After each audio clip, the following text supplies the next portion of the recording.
Hi, Just like everybody. that. Hello, We're Freeman. live. Freeman. I'm sorry. Did the middle of my sentence interrupt the beginning of yours? Yes. Oh my gosh. I'm so sorry. Hello, everybody. Welcome to Ramblemancy.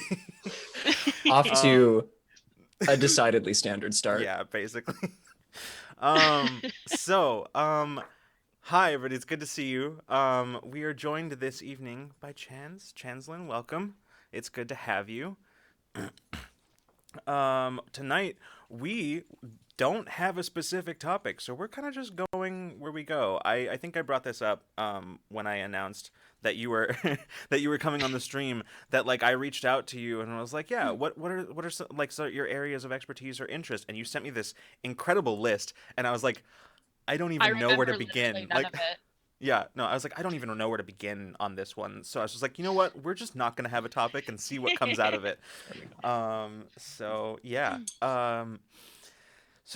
Before we get into that, however, we have a few announcements, assuming that I remember what they all are. So today, the latest episode of Infinite Horizon is on YouTube. That's season 2, episode 14, which I believe puts us at 41 episodes total. Is that true? Did I math correctly? I think I did. I think so. Yeah, 41 episodes. Wild, yeah. Truly wild. Which is one off of Douglas Adams' Universal Constant. Yeah. Great. The universe and everything. Yeah. Yes. At that point, everyone on the show will have official Hoopy Fruit status. I love how I mention Infinite Horizon and immediately chat starts yelling at me. Like, we haven't even gotten anywhere and chat's already started yelling at me. I did, in fairness, did tweet yesterday or today, I think, and invite them to ask, first of all, how dare you? What gives you the right? That's true. That's true. You did that. I remember. Anyway, so that's on YouTube right now, as are all of the previous episodes, and you can check those out whenever you like, or don't. That's fine too. Like, I'm not gonna make you look at those. Let's see. Of course, tomorrow, for the first time in a few months, tomorrow evening at 6 p.m. Pacific time, we're back with our Borderlands 2 stream, where we'll be joined by Bree Donnan, who has not been here for a very long time. So we're gonna do that, and for the first time ever, we will be joined by Freeman. Freeman will be joining us, because Freeman's over there. I think this is the first Borderlands stream where you've had a computer where you could actually join in the fun. That's correct. Awesome. Oh yeah, I cannot wait. It's just gonna add to the chaos. Yeah, I love that game. I love all of those. I really want somebody, I'm not going to put in a Nightbot command for this, maybe I will, but I really want somebody to just keep track of how many times I say something to the effect of walk it off, rub some dirt in it, or you're fine tomorrow night, using siren powers to pick people up. Yeah. Very Not because we're bad, just because it's chaotic and I will inevitably blow up my allies by accident.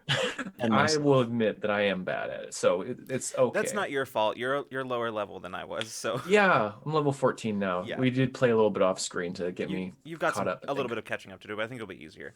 Anyway, that will be tomorrow at 6 p.m. Pacific time, right here on this very channel. Of course, we will be back with In Too Deep on Tuesday, our Waterdeep Dragon Heist actual play. Apparently, some stuff went down last episode, and everybody's freaking out, and I have no context for it because I wasn't there. So that'll be fun. I'm very curious to see when I catch up. So yes, they will be back at 4 p.m. Pacific time on Tuesday. And Infinite Horizon comes back on Wednesday at 6 p.m. Pacific time. So, yeah, all of that stuff to look forward to this coming week. I'm sure I had another announcement, but I do not remember what it is, and it will come up at some point, maybe by the end of the stream. Before we get started, I'm just going to go run down. I saw Nico. Hello. It's good to see you. It always feels so like when you arrive in chat, it's like a special occasion. It makes me feel so happy whenever you're here. Geekouts, hi. I saw Edgefit, welcome. Amethyst Cat Lady, Craft Focus, good to see you. Rainy Keys, Rainy, hi. Hey. It's been a hot minute since I've seen you here. Gemini Lightning yelling at me about my alleged crimes on Infinite Horizon. I Given saw that the spoiler ban Rose is here. I was gonna say, given that the spoiler ban is effect, we can neither confirm nor deny any crimes happened ever. That's true. That is true. Crimes on the internet. So yeah, welcome everybody. It's good to see you all. So, John, what are we talking about tonight? I'm prepared this time. I am Good. prepared this time. So earlier today, I asked the very poignant question, one that seems to circulate pretty often throughout the Ttrpg community, which is dice, to crunch or not to crunch.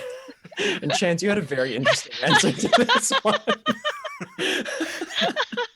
I don't even know how it happens, but so I take a lot of pictures of dice, be it my dice or dice that I bought or any of that stuff. And so Google has a neat feature within their photo setup where you can type in keywords for things and it'll bring up those specific photos.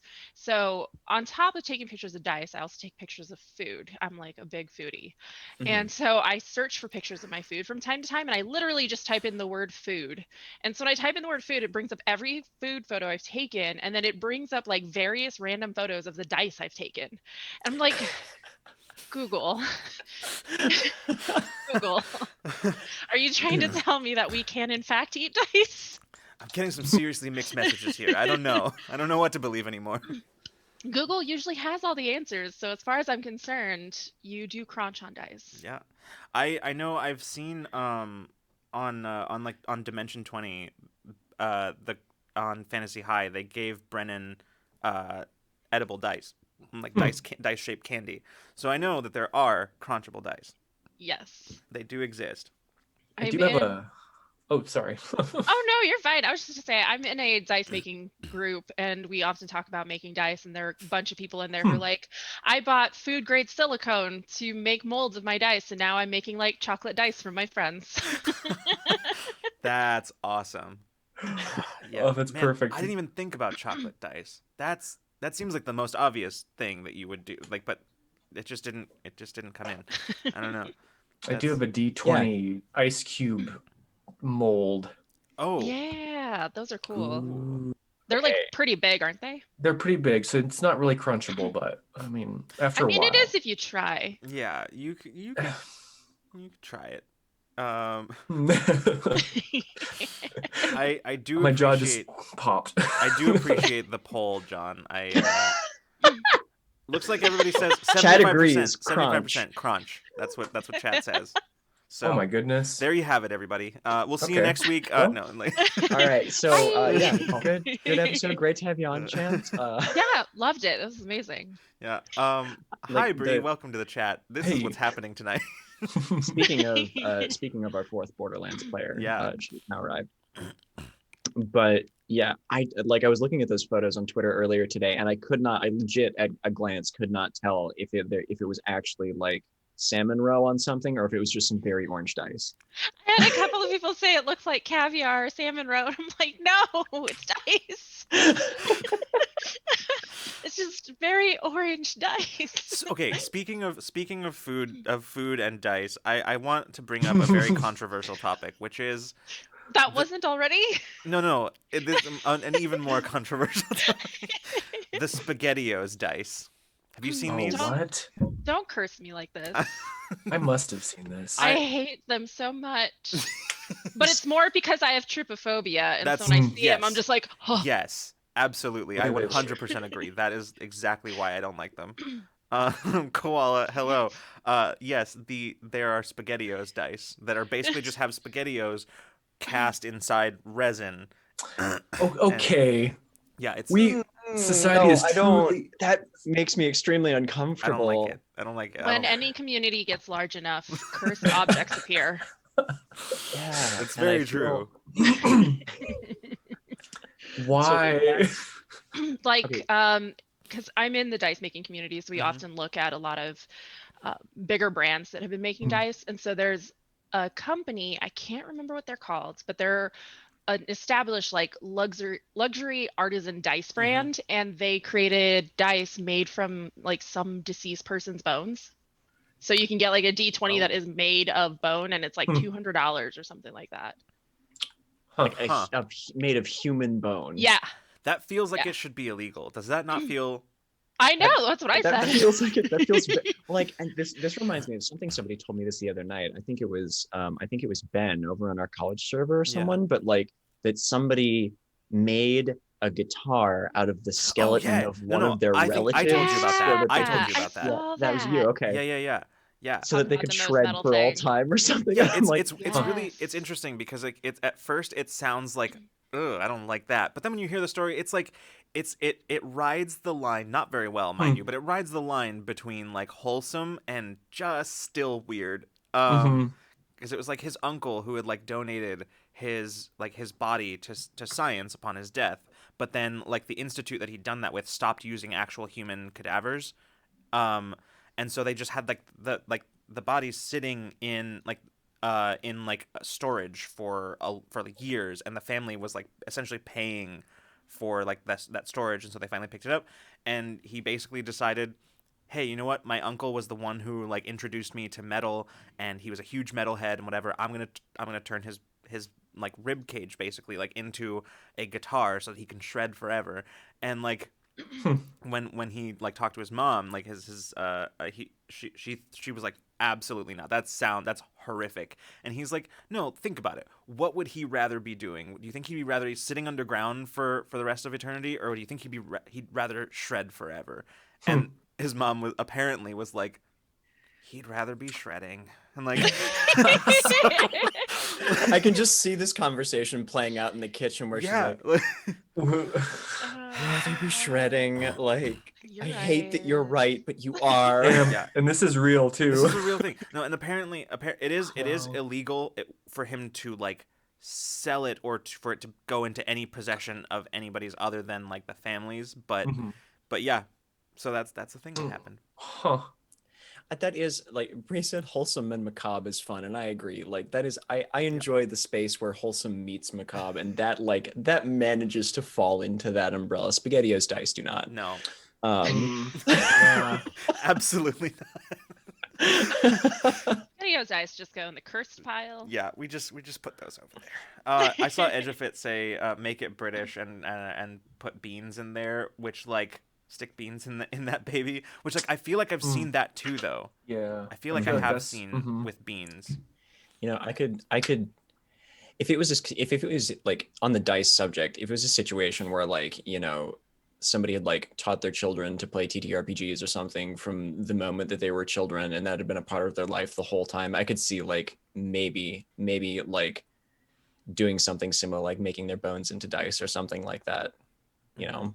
That could be that could maybe like still fall under that like wholesome and macabre kind of thing, but just like human bone, like random human bone dice. It's weird to me. I would feel uncomfortable. Yeah, I don't know. I don't. Do I like it? I don't know. I'm not sure. I truly cannot decide whether or not it's hate better it. or not. I'll say I don't hate it. I think I would only be okay with it if it was someone that I knew. If I just bought somebody's random bones that were turned into dice, I feel like that's a curse waiting to happen on you. Yeah, for sure. Like those dice that stuff is coming to you. Yeah, it's kind of the thing that has to stay in the family. Not for me. It kind of has to stay in the family. It's like passed down. It's like, oh, this is your great grandmother's femur. In this, it's like, nope. I can't even imagine, because like my grandmother passed away a few years ago, and I had to go through her stuff. And one of the things I found was this container where she collected hot air balloon pins, like little lapel pins, for over like 40 years. So there's 40 different ones in there, and I'm just holding it. And I'm like, I don't know what to do with this. I don't have an interest in this. I don't want this, but I don't want to just throw it away. Yeah. And so I feel like if somebody gave me my great-great-grandmother's femur, I'm just like, I don't know her. So what am I going to do with this? Yeah, but like it feels wrong to not keep Right. Because I think that was like a story where there was like an emperor or something. If he didn't like you, he would gift you an elephant, because elephants live for like decades. Yes. But at the same time, they're so expensive to take care of, and they take up so much room. Like, what do you do with that? So it's just like you're stuck with this thing, but you can't just and it would kill just it like because it's financially sacred. ruin you, basically. Yeah. Because, Yeah.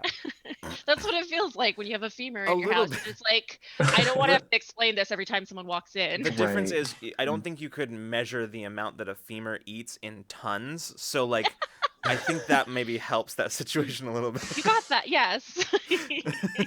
Rather how much you have to dust it really is Yeah. the measure of care for that one. And like where do you put like do you just like display that on the mantle? Like what do you do with like where do you put that?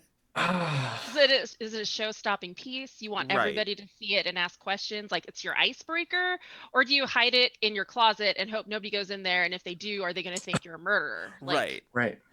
You have two I options. think Literal like, skeleton. and in you the can closet. super just lean into the closet angle and just like enshrine a whole bunch Yeah. of your like vaguely like mystical stuff in there along with the femur bone, and they'll be like, okay. Okay, but listen to this. Imagine how intimidated and freaked out a burglar would be if they came in and then you bludgeoned them with like a femur from your family. I don't think they'd ever burgle you again. And they'd probably leave Oh. and they'd go in the dark net and they'd be like, all right, watch out for this house. Don't go there. They Yeah. will beat you. So Bur- you're there's- more like keep it on the side of your bed There's- kind of. Yeah, bone. there's notoriously there's That bone. a notoriously like active burglar community on the dark net. As we all know, you know. Right. They're all in contact. There's like they've got like social media for burglars. Oh my god. I actually got a message on Discord like 2 weeks ago from someone who's just like, I'm part of the dark net. We can teach you how to steal credit card numbers and create your own credit cards. And I'm like, excuse me? What? Who do you think I am, first off? And secondly, where are you from? I didn't know the dark net uses Discord to recruit members. That's like that seems like maybe sort of a newish thing, right? Like maybe they you know, like maybe They're desperate. Yeah, like the flyers, Yeah. like the flyers at the mall weren't quite cutting it anymore, you know. I guess you know, with the pandemic, you can't just leave like random True. notes somewhere and hope people find them. Yeah, that's true. That's true. And the breadcrumb trails in like browser spam just got like too arcane. Like people weren't able to engage with it. They just Yeah. stopped seeing the patterns, man. Yeah, that's Like- it's old media. It's old media. Listen, nobody gets into those parts of YouTube anymore. But anyway, check out burglarbook.com. God, the elephant graveyard of YouTube. Oh God. Poolpuri, hello, welcome to the Hi, stream. Pool. So yeah. Anyway, this is maybe like last week I said that was like maybe the most Ramblemancy episode, but I sort of feel like now we're off to a very Ramblemancy start on this one. Like, what did we talk about? Crunching dice and keeping family members' bones in your closet to bludgeon burglars with. Like, I don't. To answer Edgefit's very good question in chat, which is, what if your bone dice roll bad? Do you perform an actual exorcism? And I think the answer is an unequivocal yes, you do. Yeah. You burn the bones. Right. You just burn them. Yeah, that's true. That's true. Like If reading Harrow the Ninth has taught me anything, you have the remnants of a physical body without the spirit anchored to it. So like any necromantic spirit will just come along and That's inhabit those true. things. Ghosts. Like So- ghosts probably tied to those dice, you know? And Yeah. like that's it. I didn't actually have a point to make about that. I just wanted to say ghosts I very mean, but that emphatically. is a point, though. Yeah. I suppose. Yeah, that's you know what? Sure. That's just the point. That's the one I meant There's to make. ghosts. That's the only Ghosts. reason The to end. not Yeah. keep bones. Now I'm Ghosts. like, I'm it's frankly just like selling me more on the dice at this point. Like, Look, I'm not going to tell you what to do, John. Like you do whatever you want. If you want to be a necromancer, I'm not going to stop you. just the softest necromancer. Like, actually, I have a really good graphic novel recommendation on that front that I'll share later. But No, do tell. Do yeah, tell. share it now. I mean, you brought it yeah, up. no, it's so actually, I think the author is a friend or like an acquaintance of yours, I think, Lucas. But it's Taproot by Kizzy Young. Oh, and yeah. The graphic novel is called Taproot, the story of a gardener and a ghost, I think. And the premise of the story is that the gardener is also a necromancer, and they can see the ghosts of the unpassed dead around them. And it's very, very like I talked earlier about wholesome and macabre, and it is That was just like, the that most. sounds adorable. Yeah. Unfortunately, my light is currently sitting on top of it, or I would get it. No, fuck it. I'm gonna get it out right now. We're gonna pull a pancake out of the middle of the stack. All right. Everything falls over, and there's a big noise. I'm probably dead. It's fine. Okay, cool. That's... Oh, I see a Gen Con badge. I was about to say, I'm like, is that Gen Con? Yeah, it's my Gen Con badge. It's my Gen Yeah. Con 2019 badge. Still Love it. still hung on my. Yeah. I have everything I need. Oh no, it's two. Okay, here I go. I love them. I love those ribbons so much. That's one of my, like, unironically, one of my favorite parts of Gen Con is collecting those. It is. I love I've them. got all my various pins on here. I've got the little Mall Kids Sweet. one. I've got the Red Dragon Inn one, some Gen Con ones, the Pokemon Go meetup one. You'll Yeah. see where mine is.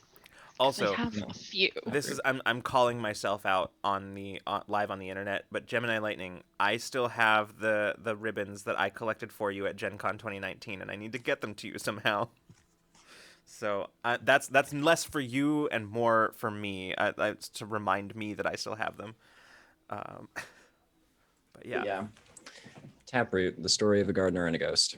That's adorable. I'm gonna have to get that because I don't have Absolutely. enough comics to read. Yeah, It's so Keezy good. Is, I don't know them personally, but like they have two younger siblings who are good friends of mine in high school. So, Make that note now before I forget, because that's what happens to me. yeah. I haven't read their webcomic series yet, Never Heroes, but it's the same.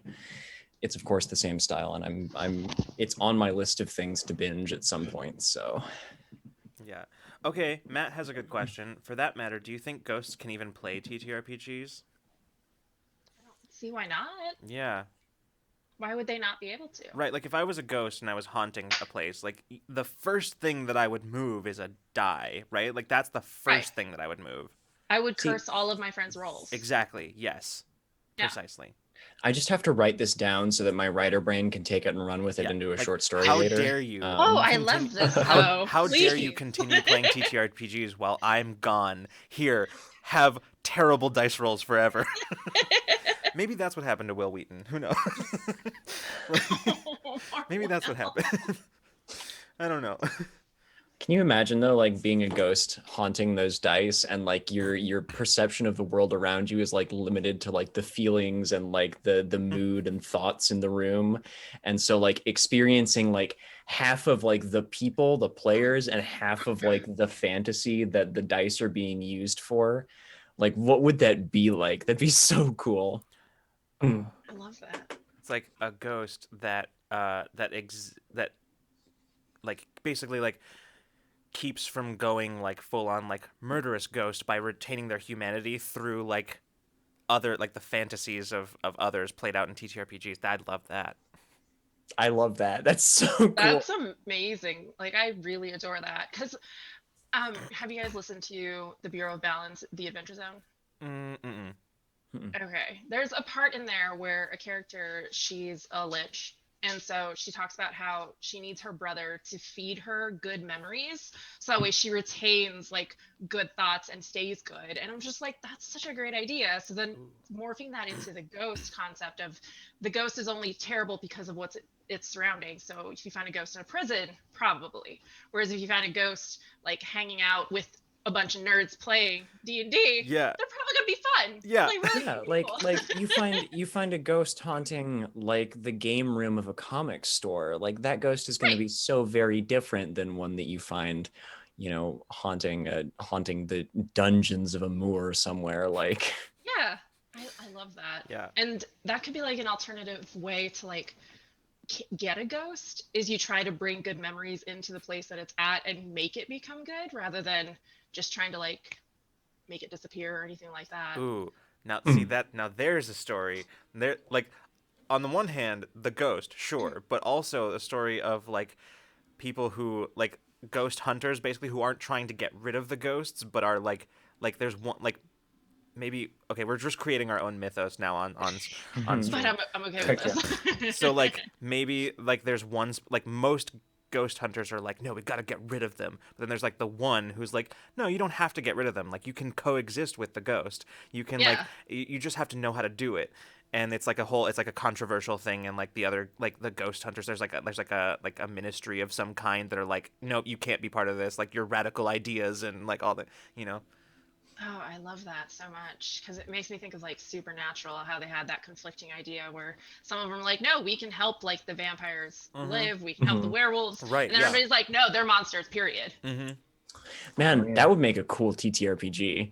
Right? I That would be make a- shocked if Just there one wasn't or one the already. other. That'd be a cool TTRPG. Like, you have the forces set against you, or like the ghostly entity itself, and then like the ministry that you're like racing against, trying to destroy it, but and also there could be like there could be like a scale of the ghosts, like because yeah, you can try to coexist, but some of them might not want to like be, you know, kind of kept, like might not want to retain their humanity, right? Like some of them might just like, so there might be like a scale in that TTRPG of like ghosts from like, yeah, you can you know reason with this one to like, nope, this is full on poltergeist murder kind of thing. Like, yeah, I think that'd be cool. Oh, I love this. yeah. Remember this for later. I don't know what for, but for something. Yeah, for something. I wrote it down so that maybe I'll sit down in my spare time we'll start my game design brain to working on it. Bless. I need this. I saw Actually, you could. I wonder if you could do something with no dice, no masters. I bet you could. Maybe. quite possible. My friends in chat are coming after me. I see that attack there. What's spare time? What's spare time, John? Yeah. John, stop. You have too much. I saw Matt said, I've had this idea forever, a whole ghost universe based on the Beetlejuice vibe, but also other myth sources. If it was a TTRPG, the players would be ghosts or some type of spirit. That's cool. That's really cool. Oh, that would be really fun. Yeah. Oh Wait, my is God. it a Beetlejuice TTRPG? Huh. I don't know if I've heard of one. Maybe there should be. There should be. That would be so fun. Yeah. To play like one of the spirits. Yeah. Yeah. Yeah. You could have Oh like my one God. person be the human, and you just terrorize them. I just want to play a TTRPG where everyone is a ghost. Yeah, I love that. That's the title of it right there. Everyone's a ghost. Everyone is ghost. It's like my favorite way to describe Hades to friends is welcome to hell. Everyone is hot. In every sense of the word. Yep. It's not just because of Asphodel. I just want to point out that you're still being called out in chat, and I'm here for it. Nico says, Mr. Let me just prepare a D&D short campaign for my friends on a whim. Literally on a whim. Nico was like, man, I have this idea for I haven't made a D&D character in forever. And then I think somebody else was like, I have a D&D character that I'm not playing that I'd love to play. And I was like, fuck it, I'll run a game. I looked at it and I was like, oh, I have an idea. That could become something. Feywild game? Interesting. And then like I thought about it. I just sat there and stared at my wall for about 2 minutes and just like imagined a few things. I was like, nope, this is a game now. I love that so much. Like, I wish I could do that. That's so freaking cool. Yeah. So anyway, all the players have characters and I've written out most of session 1 at this point. Bless. When to start? Sometime in the next couple of weeks. I think we're gonna have to we have to figure out scheduling as of yet, but Scheduling always takes the longest. It's very true that it's often stated, but schedules are the true BBEG of any campaign. Yep. Oh, don't I know it?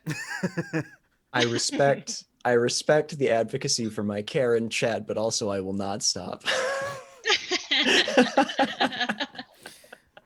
I cannot be stopped. I gave me this power. Oh my god.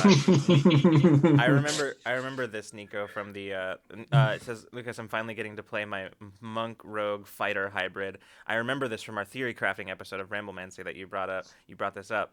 That is going to be wild, and That's so much. I'm I very love it. excited. He was talking to me actually literally just before stream about it, like right before I jumped into this Yeah. call. I was hanging out with Japanduan on call, and he was telling me a little bit about it. And I am that character feat list looks like something out of 3.5. Oh no. It Oh my he can do God. so many things. So many things. See, that's my favorite version of like min-maxing, right? Min-maxing for breadth of options.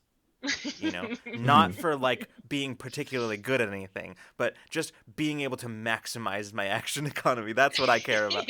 I hate it. Like, nothing feels worse to me than when a turn goes by and I'm like, I guess that's my turn. I don't know. Like, nothing feels worse to me than when I like literally can do nothing. And yeah, it's rough. So like, I feel you, Nico. Let's see. Pre just said, I'm playing a character in defiance of the subpar nature and fey rules of D&D, and it's true. Good. Like, I have never seen someone go so hard at making a nature-based caster that doesn't just kind of suck in Dungeons and Dragons. And I think it's actually going to be great. And I only had to like bend the rules a tiny bit. That's good. See, we love that. We love to see it. Oh my God. Oh, man. I love tabletop so much. I only recently started playing 5e, Mhm. like maybe 3 months ago, I think. I played a little game for like 2 months last year, but I think for the past 7 years now, I've been playing Pathfinder mainly. So it's been a journey going between those two games, because now I'm currently in a Pathfinder game every other week, and then every other week is D&D. So I'm just like, yeah. let me just roll this. Wait, what am I looking at? Which game am I playing? Yeah. Yeah. Yeah. And no. the numbers are so drastically different, because with D&D, I'm just like, oh, I have like a 14 for AC. This is awful. And they're like, no, that's pretty standard. That's pretty fine. I was like, are you sure? Because the Pathfinder, my character is like a 24 right now for AC. This doesn't feel right. Yeah, that's the thing about like that's one of the hardest things to get used to going, like, because our Freeman and I in our home game, we started with Pathfinder and then transitioned to D&D. And like one of the things that's the hardest to get used to is the flatter math in 5e. Like, Yep. Yeah. Yeah. I'm just like, what are these numbers? Am I doing this They- right? One of the things that I love about D&D is that they took so many of just like the floating modifiers and like random things that 3.5 and Pathfinder had in it and just kind of knocked it out. And so it's very streamlined. Yeah. Yeah, I started with 3.5 15-ish years ago or so. Same. And then one friend was like, how about we play Shadowrun? And we did it. And I was like, I'm never playing that again. That was terrible. They're just like, yeah, your character does like 30 d10 damage. I'm like, I'm not doing that math. I am not rolling 30 d10 and adding all of that. What do you mean? Don't do this to me. No. That's some serious like holdover from like the war games table. Yeah. Like it's Yeah, I was gotta like, be. I can't do this. And so I've never gone back. And then we did Pathfinder, and we also did Star Wars Saga, and I really love Star Wars Saga. That one was a lot of fun. Which one? Because I know there's been quite a few like popular Star Wars RPGs over the years. Which one is Star Wars Saga? Because I can't. That one is like the first one. Okay. The books aren't even in production anymore. Right. Okay. Yeah. Wow. Because I also know that there was one a while back that, and I don't know if it's the same one, but there's one that was kind of loosely based on the D20 system. Yeah, that's the one. It is. Okay. Yeah, I never got a chance to play that one, which makes me so sad. Like that one is. It's so good. I loved it. Yeah. And then I had another friend who introduced me to Earth Dawn, and I will never play that system again. It has like a ladder index of what dice you roll. So it's like, oh yeah, your character will start off with a D12 and a D8, but then when you level up, it's actually now a D12 and a D10, and it equals like a certain number on the scale. So you have to like look at this freaking ladder every time to determine what dice you're rolling. And I'm like, who did this? Oh no. Who wrote this? Oh no. Yeah, like I know there's like the newer ones, and apparently a lot of people seem to really like the newer Star Wars RPGs. I've heard really good things. I've heard good things. The Fantasy Flight one is really popular. Yeah. I haven't played that one yet, though. Pool, is that the one that you're referring to? I feel like that's what you're talking about. Oh, I think so. Yeah. Yeah. Yeah, no, like I've heard a lot of good stuff about. I don't remember which one it is, but it's one of the ones where they have like the different, like the like Age of Rebellion or something like that, and then there's like the, is that this is that these? I think so. Okay, I think yeah, so. yeah. Yeah. I haven't had a chance to really try those. But I know my husband has. He's gone to a few of the demos at Gen Con and played them a Oh, few cool. times. Yeah, yeah, yeah. No, like there's some I've never really played more than like a one shot or in Star Wars, which is wild to me because I love tabletop RPGs and I love Star Wars. Like those are two things that I love so much. Yeah, But that is wild. Because it's such a good, like, if you love yeah, Star Wars, like, it's such a good it game. truly is. Honestly, like here's my Star Wars hot take. Okay, is that I think Star Wars, like the Star Wars universe, like all of that, is better suited to episodic content. Not Oh, like, and 100%. I don't mean that in the sense that like the movies do, like our episodes. But I mean Right. like kind of more like kind of what the Mandalorian is doing, or in like a tabletop RPG. I feel like that's where Star Wars shines and thrives. When you put it in movies, there's like movies, you have a very tight window to get like to tell a story, and it lives and dies by the story you tell. And the universe, like the trappings of it, don't get a chance to shine in the movies. Hmm. Yep. So Also, I find Jedi to be incredibly boring. So. oh, see, that's where see that's where we've now because I love Like, it's not that I find them yeah, as a whole boring. It's just I feel we've had enough of them in the movies sure. that I like the idea of focusing on other So things. So, like The Mandalorian, you know, you have a couple of Jedi related things that happen, which were all really cool. And even like Star Wars Rebels and Clone Wars, great stuff because, yes, as you said, episodic. But the movies made the Jedi and the Sith just kind of boring because of how like crunched they put them into those movies. I'm yeah. like, there's so much to explore, and you're doing Exactly. none of See, and that. okay, so that I can definitely agree with. See, like when I say Jedi, I like I agree. Jedi can be kind of boring unless see I love stuff to do with the Force. Like all of that stuff is interesting to Oh, me. that stuff is That's super fascinating. fascinating. I love that. It's one of my favorite parts of the entire like I think it's honestly it's one of the things that makes the Star Wars universe so like compelling to me anyway. Like the other stuff is great, but it's it's I don't know, it's extra, right? It's just makes its flavor, right? Yeah. But like I love when like I think Star Wars: The Old Republic, the MMORPG, did this really well, and you can find it if you like um you can really get into like exploring like the Force philosophies and stuff like that.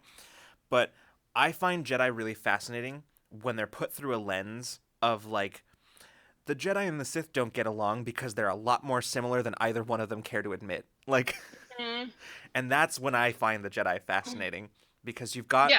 you've got like you know your Qui-Gon Jinns and your like your you know your Reys and whatever who are like the you know like good guys, but they're like good guys in the sense that like they do what's right and they do those sorts of things, right?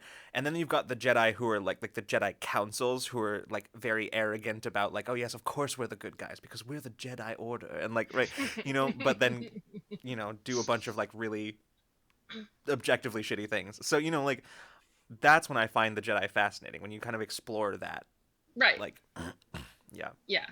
No, that's why like I really loved when they brought Ahsoka in because they kind of just added like another yeah layer to her. yeah And she is a Jedi. I'm like, yes, this is good. I like this. I support mm-hmm. this. And even them talking about doing an Obi-Wan show, like so incredibly excited because he's one of the more complex characters in terms of how they built out his Yeah. history to where he became and everything in between. So I'm just like, there's so much to explore, but you're just making him seem so dull. Stop it. Don't do this to me. Yeah, absolutely. And I think that's really interesting. Like one of my favorite, I've said this many times on this show, one of my favorite things to do in Star Wars: The Old Republic, my favorite storyline to play is Sith Warrior, but like doing a light side playthrough of the Sith Warrior. It's so interesting because you basically are playing a character who is basically looking at what the Sith Empire does and like the Sith code and all that and going like is this really the only way that we can be doing stuff? Like, what does it actually mean to be Sith? Like, does that mean that we are cruel and evil and terrible all the time? Or does it just mean that we have a different way of looking at the world then, right? Like, and it's so interesting. Like, I love that kind of stuff. Yeah. Oh, I love when stories go from black and white to everything's just kind of different shades of gray. Yes. Because like Assassin's Creed is one of my favorite series by far. Like I've played pretty much all the games except the most recent one. And what I found the most fascinating is Assassin's Creed Rogue. When they introduced it, it's Shay McCormick, and he starts off as an assassin, but at the end he becomes a Templar. And so through the story, you get to see him go through like dialogue and see that maybe the assassins are bad guys, but not the Templars. And they kind of give you like, actually this whole world is gray. Like both people are doing different things for good reasons in their mind. So who's to say who really is the good guy and who's really the bad guy? That's really interesting. Mm-hmm. That's cool. Yeah, like Assassin's Creed Rogue is always one that I recommend for people to play if they enjoy any of the Assassin's Creed games, just because it gives you a completely different view of how the assassins operate. Huh. That's really interesting. I might have to check that out. Yeah, it was one of the ones that they didn't like advertise that much, and I was just like, why? This is great. Huh. Yeah, I feel like I haven't played very many Assassin's Creed titles, but I can kind of just like based on advertising campaigns list off a lot of the recent ones, but like Rogue, I had not heard that name. Yep. Yeah, that one came out shortly after Black Flag, I think. So it was kind of like under the radar. Nobody really heard it because I think it came out like right at the same time as the next one. So yeah, everyone heard the other one, but not that one. Wasn't that was right around the time when they're like, okay, we're gonna stop making one of these every year? Yeah. It was like right around that time. Yeah. Yeah. But, God, making a whole ass AAA like start to finish Assassin's Creed game every single year. Yeah. How? They have multiple studios. That's true. Yeah. Oh gosh. Oh God, what was I gonna say? It was on something we were talking about. Oh, this is why I'm excited about. It's a show, right? Like Star Wars. It's Acolyte, right? That's coming at some point. That was announced. That's it's going to like apparently like revolve. I know it's like a book series at least, I think. Maybe, or I might be thinking something else. I don't know, but it's like basically whatever it is, You've allowed so much. I know. Like all in like the same day, which was like just very overwhelming. Yeah, I honest to God, like I saw so many announcements and I was just like, I waited like 12 hours for somebody to make a listicle of all of the things. And then I went and read that's the only time that I have ever used listicles that way, where I was just like, okay, I can't take all of this. I need. Yeah, because that was the same day they did like all their Disney Pixar announcements. Yeah. And then they did their Marvel announcements. And I'm like, where are we? What? Yeah. Why was this the same day? Is this the real? But yeah, like that's a story that I believe, regardless of medium, I believe what I've heard about it is that it's going to be centering around like a Sith acolyte, which during their new era, the High Republic, which sounds fascinating to me. Like I'm really, really curious about all of that. I really want to see what they do with that. Because there was it Drew Karpyshyn who wrote the Darth Bane books? That sounds familiar. Those were really, really cool. Like the first one was really good, as it was interesting to me because it basically wrote a protagonist who is objectively not a good guy, but you were like still like rooting for him the whole time, and it was just very well done. But like he's clearly like he's a Sith. In fact, in many ways, he is like the Sith because he's the one who like brought about the rule of two. You know, like the master apprentice thing, right? So like objectively not a good guy, but the whole time you're like, yeah, Darth Bane. You know. So it was just I'm actually really excited to see what they do with yes, I agree, Rose. Rule of two is bullshit. Bane is great. Rule of two. Absolute crap. I had to take a moment to sing in chat so that we don't get muted by Twitch. Good, yes, thank you. Oh yeah, I appreciate that. Doing my part. Oh man. I feel like we've talked about this before, but on for like Star Wars, I know that like there are Star Wars RPGs, but I also feel like the Cipher system lends itself really well for like at least like a Jedi game. I bet you could probably make it happen with like other with like smugglers or whatever, but I just think that Cipher is really good at that. Cipher is such a beautiful, adaptable system. It sells itself that way and it achieves its purpose so well. It's a gift. Tis a gift. Yeah.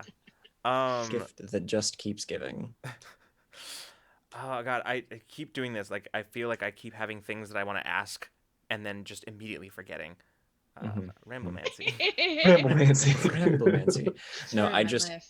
this is a total like this is a callback to like of the very early conversation that we were having about like Freeman said something about like bonking intruders with the giant femur bones, right? And I just remember my high school physics teacher, it took me right back to like sitting in that room at like 1:15 in the afternoon sometime in like the late spring or something. None of us wanted to be there anymore, and he was just like standing there giving most of his lecture talking about hum defense plans, and he's like, if you just put a giant battle axe in your entryway, somebody comes into your house in the middle of the night, they're going to see a battle axe mounted on the wall in the entryway to your house, and they're like, so if that is what they have here just for display and that's all you need. So I'm just imagining like a giant femur bone crossed with an axe in the entryway to your house, and like what more do you need to deter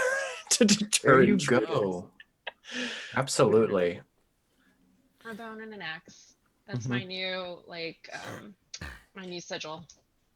That'd honestly be like high key a really cool sigil for like a house of warrior necromancers. A warrior necromancer. Oh, What was that? was that thunder? I don't know. There's just a big loud rumble outside. It was a deep rumble, and I don't think it was a jet. I think the universe It's a ghost. There's a ghost. It has been established that my house is haunted. We've established this on Ramblemancy. In fact, I watched the clip the other day. Yeah, I saw that one. So yeah. John spoke power word TTRPG. True.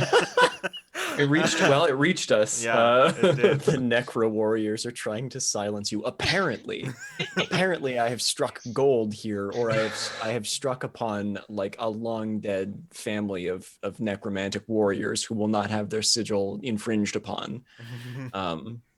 Even in the I need like this for later. I'm gonna write that down. Yeah.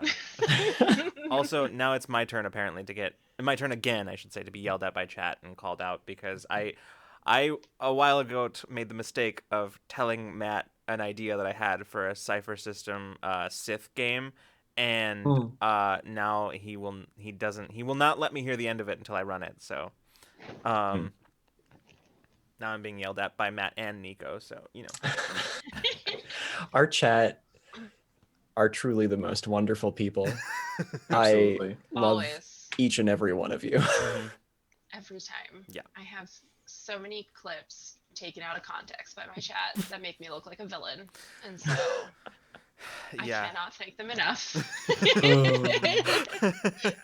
There were just a couple days ago I was going through like a bunch of our Ramblemancy clips, and there's so many of them that either A, I do not remember saying any of the things that I said, or B, just straight up don't remember the context, and it's very funny to me, but also I'm like, nobody who was not there will understand what any of this is.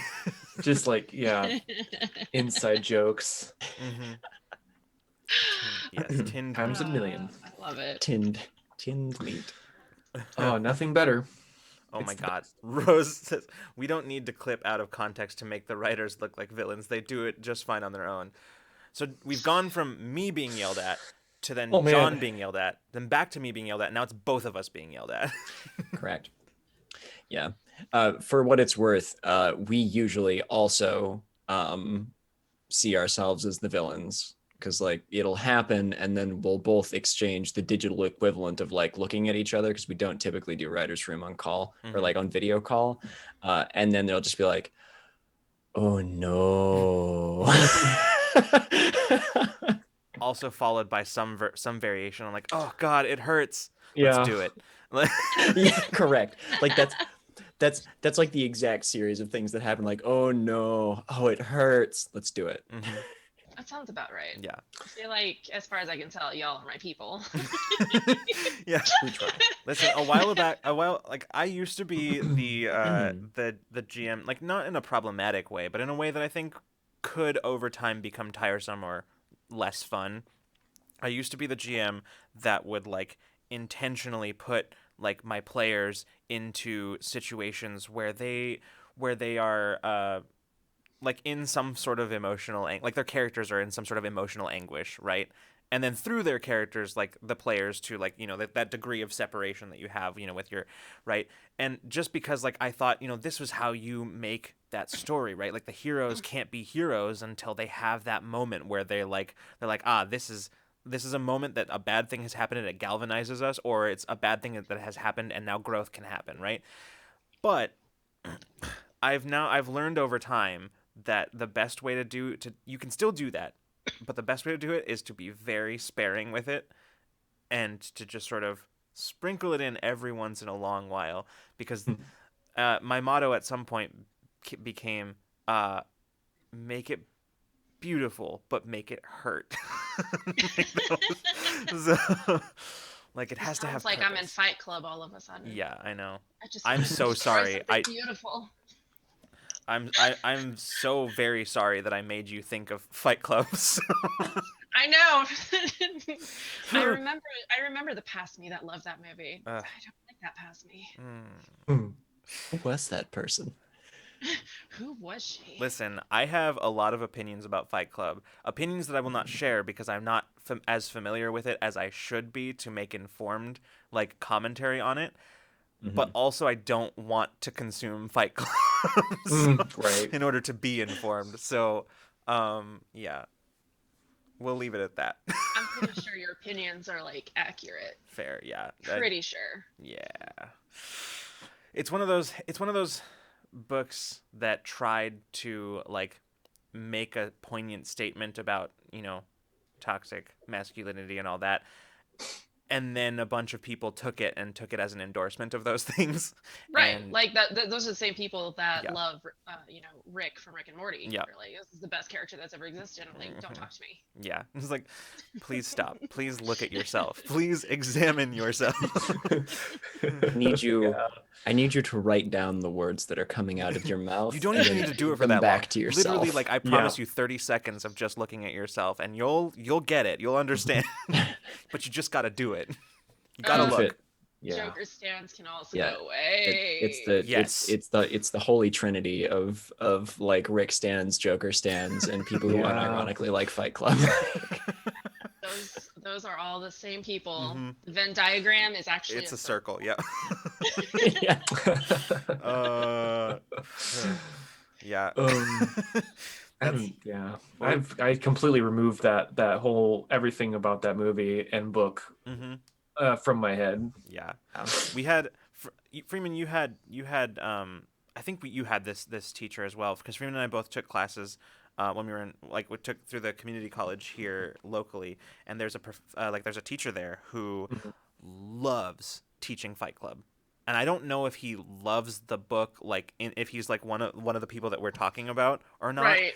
Or he loves it because of what it teaches. Right. And it's really unclear because he has us read it in a composition class, in an English composition class, not a literature class.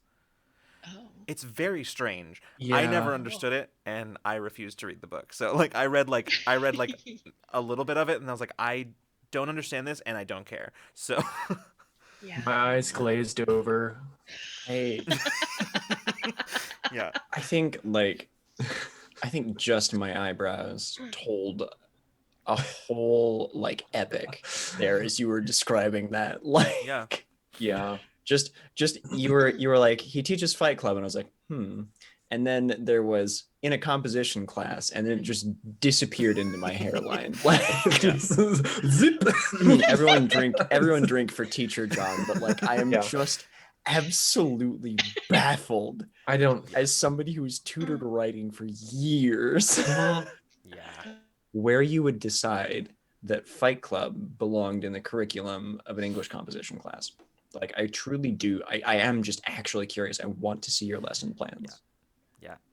Yeah. Unless Tyler Durden ate them, which is totally valid. Tyler Durden ate my homework. I need that on a shirt. Yeah. I need that on a t-shirt. Tyler Durden ate my homework. I also need that on a t-shirt. Yeah. But at the same time, I don't want the people that Right. like Tyler Durden to talk to me. That's, you know what? Fair. That's true. Like, That's I don't a know that it's good- worth it. I don't know that it's Damn. worth the attention, the type of attention you would get for that. So, yeah. Maybe I'll get it on a t-shirt to just be like hung up on a wall or something, you know? Yeah. A t-shirt to be a rag. Yeah. Or like To be a rat. Oh, for like cleaning the oven. You know, after you you just spray the easy off. Yeah. Yeah. you order a bunch of them in bulk.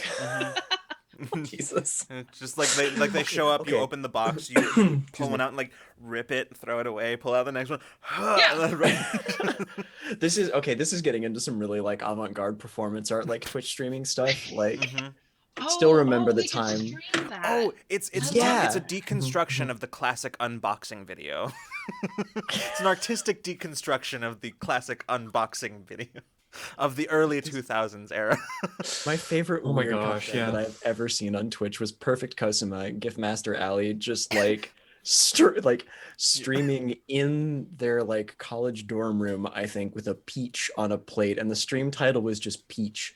And it was like a 25-minute stream of them just like very meticulously, elaborately cutting this thing up into like not even like into even slices. It was just them cutting this peach, and they would set it down and they like arranged it in like not really any kind of way around on the plate, and then turned the stream off as soon as they were done. And that was it. That was the whole. Oh, that makes me so furious. I'm so mad.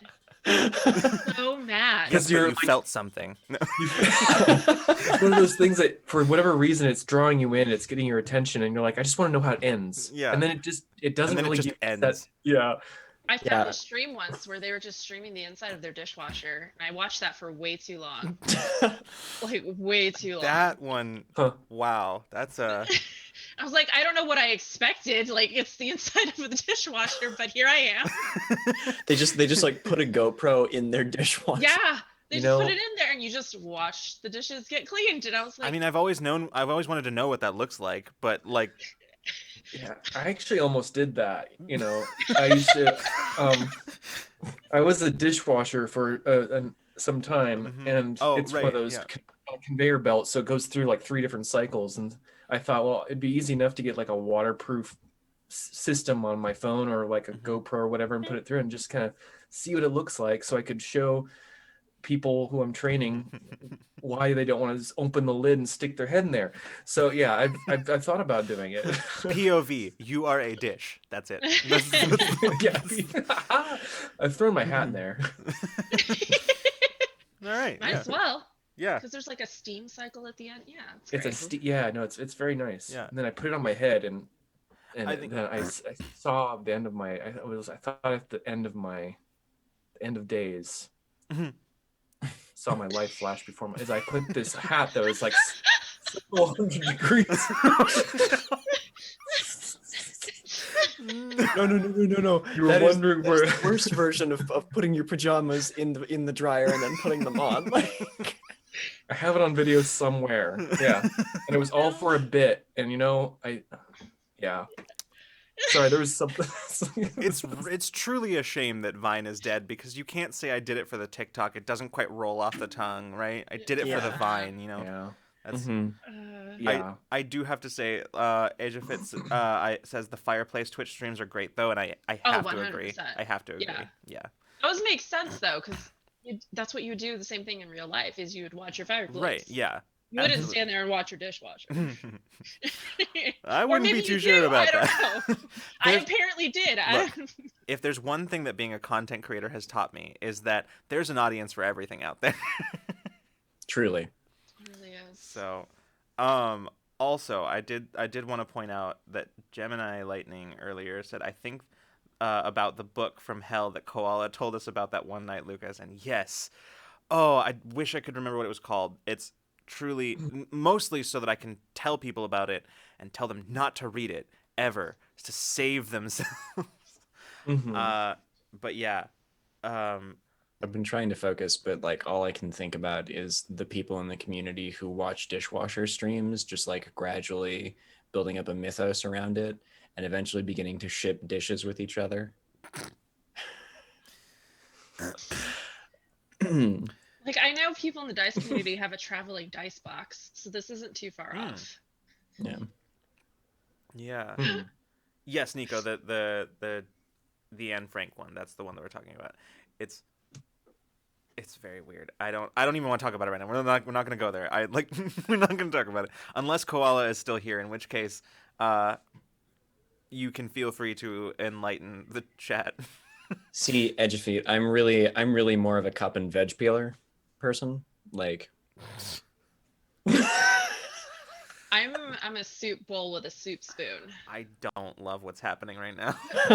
You don't have a favorite dish, OTP? It's like it is truly just like the most comfortable pairing. There's something safe about soup bowl and soup spoon. Yeah, I like the soup bowls that are like the mugs, so they have the little handle. Yeah. Yeah. Literal big spoon and literal little spoon. Those are also that's in my top 3. Get the little spoon. Lucas is this close to meeting all of us. Not me. I'm not. I didn't say anything about. Favorite dish, go. How do you mean? Like food or like or like plates and silverware? Oh man. I have to say honestly, and I have no idea why this is the answer, but like it is honest to God, like the smaller plates. Like I love the small plates. Yeah, like the teeny ones that like you can fit exactly one sandwich on, and I don't know why I do this to myself, but I always try to put more than just the sandwich on. I have to agree with Edge of It. This is knife erasure. Knife erasure. I got a really nice knife set for Christmas, so I love my knives. I feel like the knives that I have are just such a random hodgepodge of like there's a set of steak knives, but then everything else is just completely random. All of my other knives is just Oh, I had like really bad knives and I kept meaning to upgrade them. I just never got around to it. And so my dad visited a couple years ago and I had to apologize to him in advance. And I was just like, Dad, I just want to let you know I'm so sorry about my knives. Like so sorry about my knives. Because my dad's been a chef for over 40 years. And so he comes into this house and he like cooks dinner one night and then he looks at me, he's like, I'm getting you a knife set for Christmas. This is terrible. I'm like, I'm so sorry. I should have prepared for your visit and I didn't. She's like, I can't work like this. Yeah, pretty much. Yeah, I understand. My dad is also a classically trained chef, so like I understand. Yeah. I understand. Yep. The first thing I did, she's like, I'm so sorry in advance. I didn't think about it until literally right now. Yeah.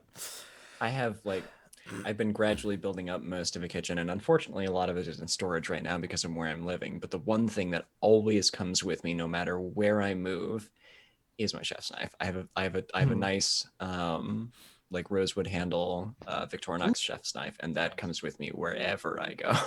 I love that knife so much. Yeah, a good chef's knife, a good cast iron, and like a good set of chopsticks. I like chopsticks to like whisk eggs or eat with. Yeah, chopsticks. Oh, that's the thing that I don't actually have. Like I don't actually have a nice set of chopsticks, and that's a crime, frankly. I have a set that I really like. They're like they're like almost like a plexiglass material that you can that's like safe to use on both like dishware, like on it's safe to eat with obviously, and then also like safe to use on the stove and stuff. So cool. I use it to make omelets, and that changed my omelet making experience. I'm sorry, so much. I just want to point out that Edgefit says that chopsticks for cookie and for stabby. Yeah. Cookie and for stabby. Yeah. Correct. That is the correct method of chopstick usage. You just stab your in food that order. Yeah, exactly, in that order. Yeah, you use them single for favorite. cookie, and then you stabby, and My single favorite Elton Brown quote is like, "Do you want to know how to turn a knife into a box cutter?" And then he waits for a moment for the perfect comedic like amount of time, and then he says, "You cut a box," and like.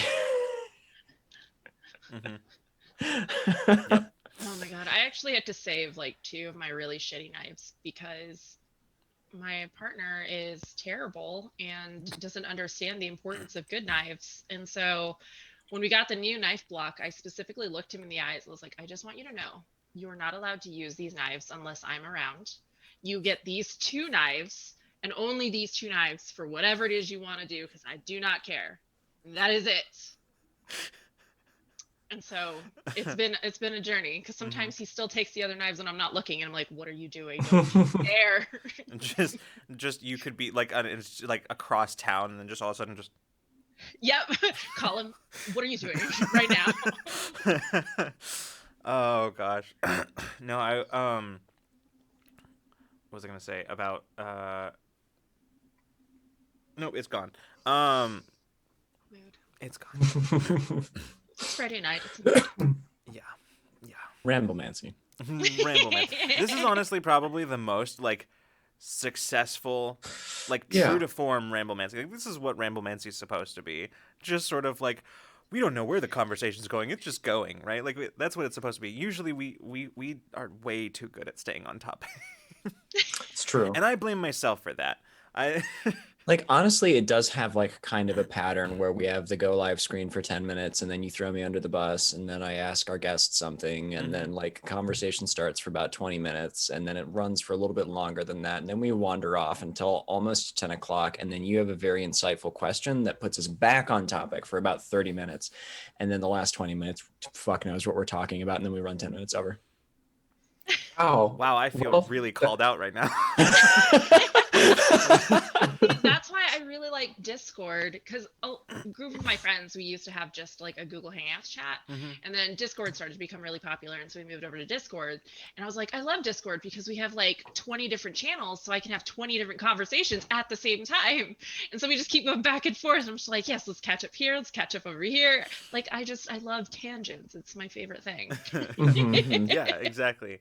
Oh, I remember what I was gonna say. About the box cutter, like the knife into a box cutter thing, right? Oh yeah. Like on a similar note, like one of my favorite internet comedians, me, on Facebook a few years ago, like I had I had a status that was like, because like at the time we didn't have a butter dish, so we like kept the butter in just like a regular ass dish, and I that prompted me to take to Facebook and just post a status that was life becomes a lot simpler when you realize that a butter dish is just a dish with butter in it.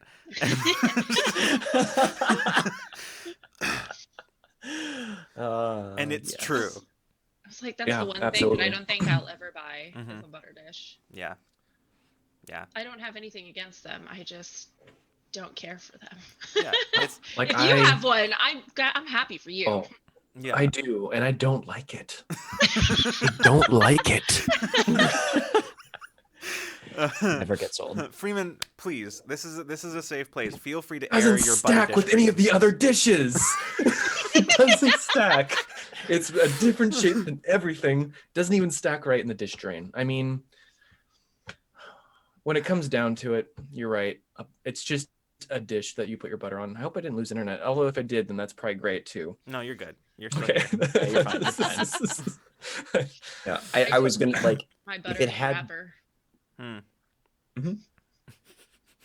If it had gone out, like that would have been the powers that be trying to silence you about butter dishes. Yeah. Like, yeah, no, my internet did flicker. Yeah, Freeman We've cracked the code. Yeah, Freeman's just over here telling truth to power, just like calling out big butter dish. Like that's right. No. Big butter dish. Yeah, that's good. That's good. That's good. I'm sorry, that was really good. It's not that funny. I'm mostly laughing at you, at your reaction. It's a terrible joke, but I'm just dead. Like, You're welcome. yeah, anytime. I love strong feelings about things that are really like seem small. Yeah. So like this butter dish discourse, I'm living for it. This is the energy I feed off of. Yeah. This You butter came in- dish course. Yeah. I love that so much. Thank you. Jesus. You came for Ramblemancy, but what you stayed for was the hot takes about butter dishes. I'm sorry. Now I'm just sitting here like with a bunch of dish puns in my head. Like I think one of your favorite phrases, Lucas, the discourse TM, the discourse TM. Yeah. Yeah. I love that so much, and I'm gonna just yoink that for later. Mm-hmm. Yeah, of course, anytime. I'm here Thank you, every Nico. Friday. Thank you, from Nico. 7 to 9:30 p.m. Nico sent you to pun jail, so you're so. Right, just. But no, puns are puns though. Come back. They are great. See, here's the thing. On our channel, basically, if you're here long enough, you kind of become at least an honorary member of the pun jail community. John is a permanent resident in pun jail. Yeah. He's never not there. And then others like just have like, brief stays in pun jail. So Yeah, I served some time a couple weeks ago, Yeah. actually. that's right. You did. Yeah. My first time. Clean record up until then. Oh my and then- god. There's a. Oh my God, Age of Fit. Goodness. Holy crap. Thank you so Woo. much for gifting all of those subs. Thank you so much. Whoa. Thank you so much for the sub bomb. Okay. Oh my gosh. Ooh. Oh, that was precious. Wow, thank you so much. Welcome my God. everyone. Yeah, it's we have Chanz. You are welcome to the roll subgroup. Yeah. Oh I think, my God, I think we hit every single one of the Cypher Unlimited guys too. Like, Did we really? hit every Oh my single- god, we did. Spigs, Dean, and That's Perfect. that's excellent. I And love we that. hit like the actual Cypher Unlimited live channel. So like we got them all, like literally all Nice. Oh man. oh, Cypher Unlimited. of them. Nico is correct though. At this point, my pun jail cell door is just a revolving That's door. true. That's true. Like I just I love Really that. though, Yeah. really though, Pun Jail has kind of always had like the front of the building has a revolving door at the front of it. So really, it's kind of we just had a special one installed for you to just ease of right. Yeah. yeah, It's and like I that I don't even Simpsons have to go. gif, right? That Simpsons gif where he like walks in, puts his hat on the thing, turns around, grabs his hat, and walks back out. That's you in Pun Jail. Yeah, no, that's Gosh. it's 100% me. And then I just show up in the wild and I make a pun and Homer Simpson into the into the hedge. Precisely. Oh, God. It's so much fun. John is a Damn it, cleric Brendan. bard who has Word of Recall set to the Pun Jail. This is the deep lore that I came here for. It's true. It's true. Yeah. Somebody turned me into like a D&D something. I don't like an NPC or something, and that is one of their abilities. Yeah. It's just like they always have Word of Recall prepared, and it takes them back to Pun Jail. Mhm. That reminds me of like a thing that I used to always include, in my campaigns. So a long time ago, there was a character or a player character who like just made the worst choices. And I'm not talking about like fun worst choices. I'm talking about like annoying worst choices. Oh. And back then I was like 16. I did not have I was not as adept with conflict, with dealing with conflict at the time. So I tried to solve this problem by creating a cursed object that his character, I knew his character would pick up, that basically cursed him so that every so often a gnome would appear through a dimensional rift, steal his pants, and run away before he could do anything about it. And I was here. yeah, Freeman was there for that. So this was a thing that I eventually just it became part of like lore in any game that I ran until I like sort of started trying to be somewhat directed about the way I created my my TTRPG worlds. But anyway, I don't remember why I brought that up. It's just a fun fact. Deep lore. Deep lore. Yep. Yeah, deep. I think originally it was originally a gully dwarf because when it first came up, it was in a Dragonlance game that I was playing. But then I adapted it for use against this particular player. But yeah. Anyway. That's it. Just a fun anecdote about gnomes stealing pants. Extra dimensional gnomes stealing pants. That's so good though. It did not solve the problem. No. True. Just so we're all clear, it did not solve the problem. No. Just found more pants. Yeah, he had to spend a lot of money on pants. I don't know. What did the gnome do with the pants? They never found out. So that's just so many pants. That character spent a lot of money on pants. Are pants expensive? No. I said it's just a minor inconvenience. It just depends on the thread. Yeah. Thread count. That's a thing for count pants. Egyptian cotton. Yeah. Yeah, right. It really truly does depend. Like, are you where you're getting them from? And of course, like, you know, the Midwest bargainer in me is like, are you getting them on sale or like? Right. Yeah. No. Got to take into account what the weather's like. Do you want to get like That's linen, cotton, or do you want something a little thicker? Right. Like, Yeah. If it's pretty cold, like. Yeah. What's the fantasy setting, right? Are you playing in sort of like a very like northern kind of like Game of Thrones at the wall kind of game, or are you playing sort of like the classic Fantasyland temperate but wet kind of climates? Are you playing sort of like a desert adventures kind of thing? Like, you know, you got to take these things into account. Yeah, it's true. Yeah. There's a lot that goes into it. That's why I play characters that just don't wear clothes, so I don't have to think. See, that's really I think the solution here. That's the galaxy brain. Like, that's the one.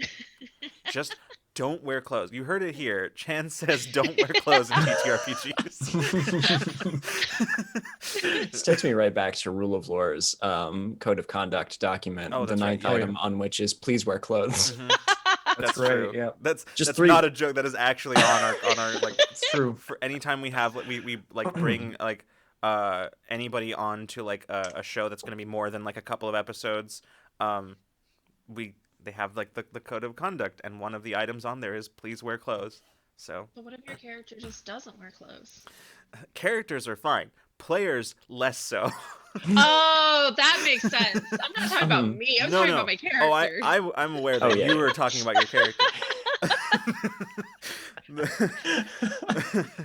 It's just like the first place that my brain went was that stupid item that I typed under a code of conduct that lives in infamy. The 10th item is if you have a pet, you are legally obligated to present it on stream while you were here for adoration, which, you know, like you've already fulfilled. So yeah, I wish that I could like pick her up. She's just so big. Yeah, she made a brief appearance a couple of times earlier. So sometime I'm gonna have to leave my door like cracked or open in the evening and see if and see if Roxy will come visit. Sleep lady. Yeah. Amethyst Cat Lady says, "This is why I'm not allowed on stream. I cannot be contained." It's true. That name was come by honest means. Like, you came by that name by honest means. This is a friend, one of our mods, and a friend of ours from college who has all of the cats, just all of them. My grandmother had all of the cats. Yeah. There were so many cats. So many. That's why I just get one dog that's the equivalent of like 50 There you go. cats. Yeah, exactly. Yeah, like it's about it's about weight, like, right? You know, you like get mass, like average mass, that it kind of averages out. So you have like 15 cats worth of dog. Yeah, because she's roughly 140 pounds. Oh, and this was referring to the clothes. Understood. Oh, yes. I mean that too. That's yeah, that too. I also have 140 pounds of clothes.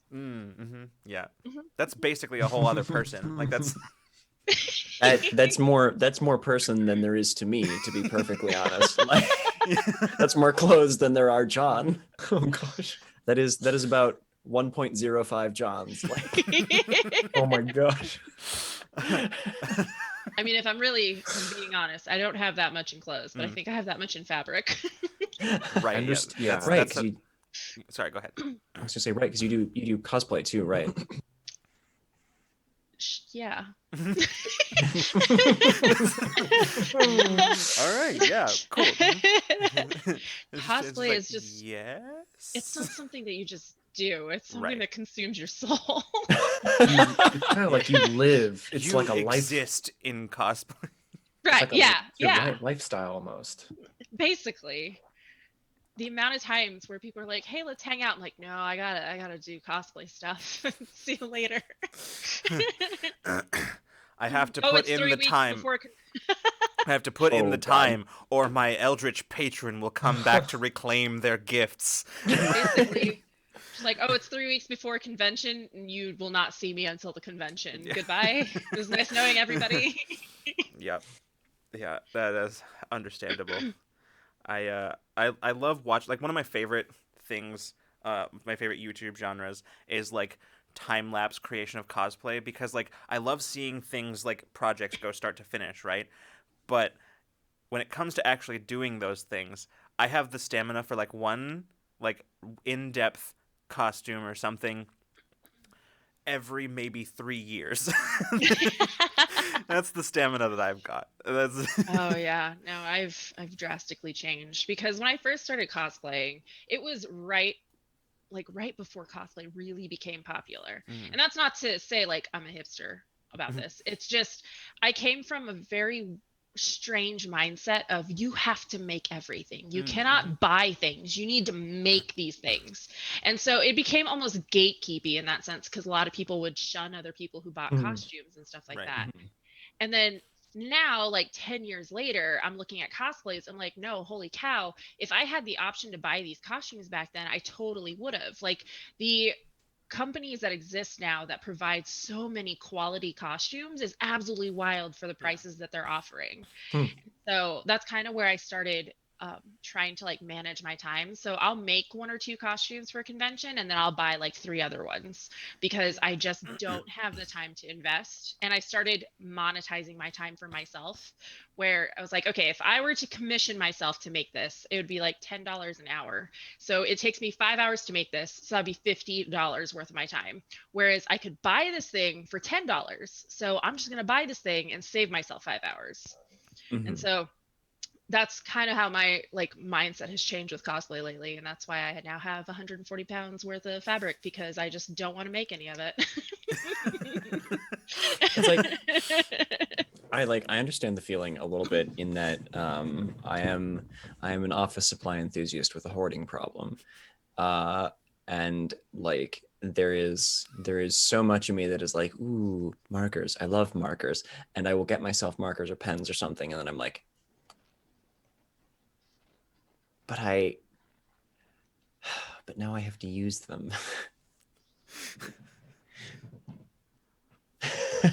Hold on, yeah, let me just. That's just a 1 in reach. Yep. See, that's me with notebooks, but I'm not a notebook hoarder. My problem with notebooks is I don't take notes, because my brain just doesn't work that way. And so I have notebooks. I'm like, I love notebooks. And then I just, exactly. And then there's just like tons of empty notebooks scattered throughout the space-time continuum that like I had. Or like notebooks with just one note in it, and then yes, that's a nice cup. But you know what? It's not like the Copper Cup Club. I am not a member of the Copper Cup Club, and I am ashamed. I know. Ooh, I do have a couple of copper cups. Damn it. I even have this cool Halo energy sword pen. Ooh. Whoa. Oh my god, that's so cool. Oh, that's so cool. Damn. That's incredible. I love that. I collect things. Oh yeah, That this is is like my- this is going into the segment of what random things do you have on your desk? What's your favorite thing on your This is desk? not- And what's the weirdest thing on This is your desk? not a fun game for me. Like there's like And I've got I a don't giant have fucking like pine cone. That pine cone is the size of your head. The cone. the cone reappears. Mwah. Like I don't know. Like I've got like glasses case. Like I don't. Ooh, I have a actually, unicorn skull that has I a glow-in-the-dark do- horn. Oh, nice. I do have. That's Wait, cool. what was that, Chanz? Yeah, A unicorn skull with a glow-in-the-dark horn. that's cool. What? That's That- so cool. It's like copper or some Chanz kind of. wins. Chanz yeah. wins. That's the coolest item that It anybody really could is. possibly have within arm's reach. Like that. Yeah. It is. It really. I'm looking around desperately at this point, but No one will find I anything think cool. nope, nothing is gonna. I do also have the remote-controlled BB-8. Ooh. Oh, nice. Ooh. That's Okay, awesome. okay. That's. I love that. That's Something else one of the within things arm's within reach? arm's reach. I do appreciate. I can appreciate that. It's The Emporium. tarot deck. For me, like the most interesting thing I have within arm's reach is like my dice. That's Which good. are I have my great, dice, but, too. like- that's good. Oh, It keeps me on task. Oh my god. Look at Nice. him. Look at Love those that. eyes. Tarot deck. Oh, I Mhm. love that. yeah. Yeah. My tarot deck is way over there. Rule of Lore mug on our merch store, by the way. They're really nice. Commercial break. Not a plug. I have like 30 dice sets on my desk. Yeah, I have so many. This is no longer Ramblemancy. This is just show and tell at this point. So I'm Well, we know at least one thing that is on the desk of one of our chatters, and that is mango cake. wait, What what? else we have? Somebody just said, Wait, what? Mango cake. just and I like need scrolling through. I Oh, love mango mango cake. and That's cake. incredible. Yeah, Reach said completely random update. Ash licked the frosting off of some mango cake and didn't hate it, but was very confused. I can imagine a cat would be extremely confused encountering mango frosting. Mm-hmm. Oh, Ash is a cat. Okay. Mm-hmm. Yeah. I thought it was just like some person just came by and Just licked came their back, cake, like, licked the cake and walked away. Is this your cake? Is this your this right? This is your cake. Like- Okay. Okay, bye. I imagine it smells sweet, and it's the frosting probably has vanilla in it, and so like that probably smells. This is the official Fallout Nuka-Cola Dark Rum. Oh hell yeah! Whoa. That's awesome. Whoa. That's amazing. My desk is a mess. Mine is too. A beautiful nerdy mess. We Yeah, love that. absolutely. I've got like a dozen lighters and like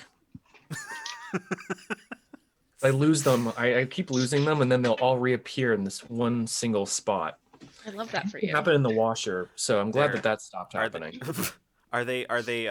are they made out of the bones of the deceased? Because maybe that's why they keep coming back. My great ancestors from Finland, in fact, Mm-hmm.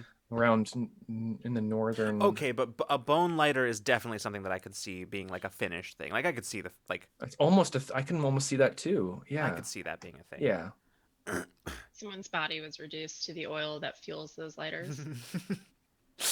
Whoa. And we've circled back around to bone dice. Haven't we? Just in What time for relief. the end of the episode, actually. Isn't that something? We've bookended it with Yeah. the macabre, and I'm very here for that. Yeah. Oh boy. Goodness me. Definitely lost track of time there. I did too. That was. Wow. Yeah. Like in classic fashion, like we did the thing that we always do, where I look over and it's like 9:17. I'm like, oh, it's only been a couple minutes, and then I look over and it's like 10:05, and I'm like, oh, and then I look over again and it's 10:40, and it's time to end. All right, I'm in no coast, middle of country time. Yeah. Yeah. Rainy says, full circle, as it was, as it shall be. I'm here at the beginning and the end. Rainy is eternal. Rainy is is the eldritch being that came to herald the episode and its inevitable end. Anyway, The inevitable end is an excellent capstone boss name. Like the which one? the inevitable end. Is that not a thing? I feel like that's a thing from something. I feel like it might be. I'm almost positive that's from something. I know that I'm fairly certain that a boss in Path of Exile has that name at the very least, but I think something else also does. Yeah. So I don't play Path, and that sounds familiar to me. So I don't know. It's from Critical Role, Nico says. The inevitable. That's what it friend. is. That's what it is. I think it's one of the Yes. horrific monstrosities. Someday I'll Mr. catch the up. Someday I'll catch up. On Yeah, Critical Role. that's kind of where I'm at too. I'm like, one day. One day. I might just go back and rewatch from at the very beginning. Go back Well, to the YouTube. the nice and- thing about it is that you actually have quite a few, like a good chunk of the early campaign has critical recap. So, and then I mean, in video. I kind of just want to watch it though. But That's true. Yeah, that's fair. That's fair. That's time too. Yeah. It is time. Right, the assassin that can walk through walls. I remember this. Yes, the inevitable. Yeah, That's dude, that's you were what. so cool. That's why I remember that. All right. Well, it is the end of the episode, and as per usual, we can't end until it. Like, we are contractually obligated to not end until 10 minutes after our end point. So, for I guess what we'll do here is, Freeman, why don't you tell everybody a little bit about all of our fun places they can find us? Find us. Well, find us. Well, you know what I mean. You can find. I'll get there. I know what you mean. I'm just trying to make a bit and I failed. Let me just do what I usually do, and I start this off with Patreon.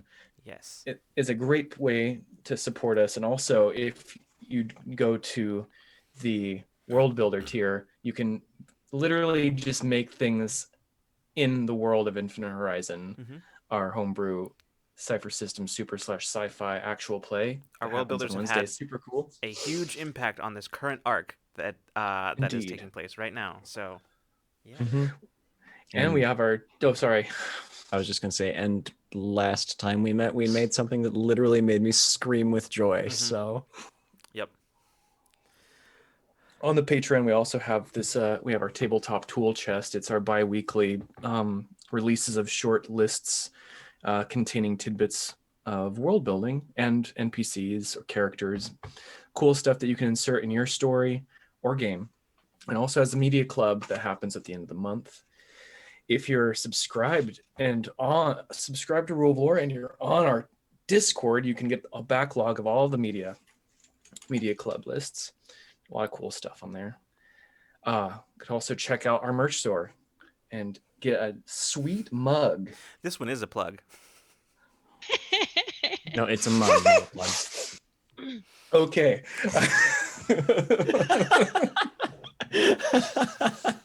Yeah. Okay. Great. Right. We have a mug. Thank you. We have a sticker.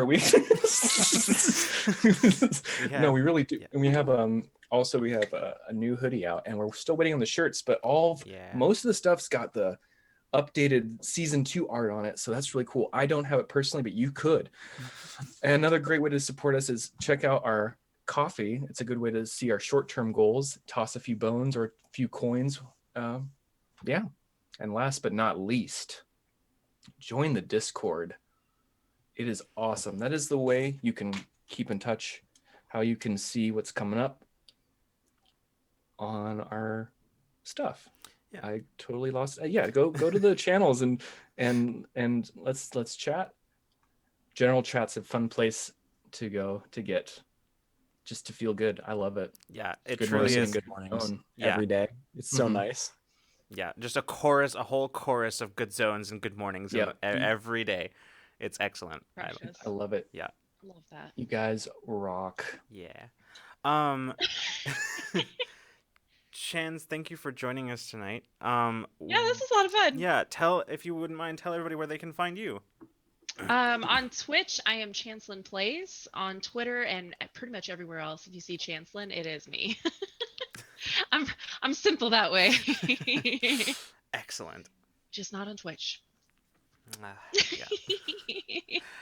Awesome. Well, thank you so much for coming and hanging out with us and going on this wild journey. Yeah. That's my life story. Perfect. And thank you everybody for coming and hanging out with us, for chatting, for witnessing the shenanigans. We will be back tomorrow evening for our Borderlands 2 stream. Yeah, but hopefully we'll see you then. But if not, we'll see you the next time you decide to come roll with us. Good night and good zone, everyone.